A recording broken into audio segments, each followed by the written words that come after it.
एक राजा था। उसका बहुत बड़ा साम्राज्य था। राजा के 10 बेटे थे। अपनी पूरी जिंदगी उसने अच्छे से शासन चलाया, पर अब वो बूढ़ा हो चला था और उसे उसी की तरह एक उत्तराधिकारी की तलाश थी। यही सोचकर एक दिन उसने अपने सभी बेटों को बुलाया और कहा, देखो बच्चों, अब मैं बूढ़ा हो चला हूँ और चाहता हूँ कि तुम में से किसी एक को अपना उत्तराधिकारी बना दूँ।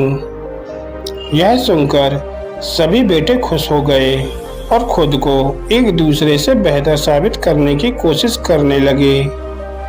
राजा ने कहा कि मैं तुम सबको एक काम देता हूँ और जो भी इस काम को सबसे बढ़िया तरीके से करेगा वही इस राज्य का नया राजा बनाया जाएगा।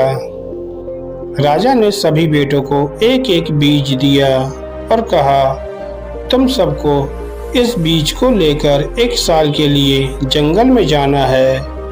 वहां इसे एक गमले में रोपना है और देखभाल करनी है। 1 साल के बाद मैं इसे देखने आऊंगा। जिसका पेड़ सबसे बड़ा होगा वही इस राज्य का नया राजा बनेगा। उस राजा के सबसे छोटे बेटे का नाम नकुल था। नकुल भी इन सारी बातों को बहुत ध्यान से सुन रहा था।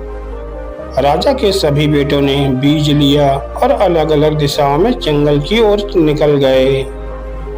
नकुल ने भी जंगल पहुंचकर एक गमला लिया और उस बीज को रोप दिया।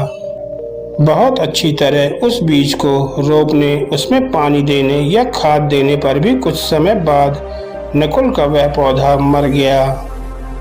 दूसरी ओर राजा के दूसरे बेटों ने जब बीज को रोपकर उसमें खाद दिया तो बीज से पौधा और पौधे से पेड़ बनने लगा। साल भर बाद सभी बेटे फैसले के दिन जमा हुए। एक से बढ़कर एक सुंदर और मजबूत पेड़ अलग अलग गमलों में नजर आ रहे थे, लेकिन नकुल का गमला खाली था।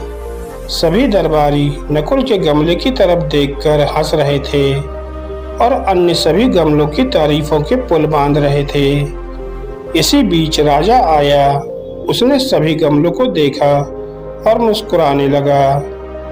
नकुल ने राजा को अपनी ओर आते देखा तो वह अपना गमला शर्म के मारे पीछे छुपाने लगा।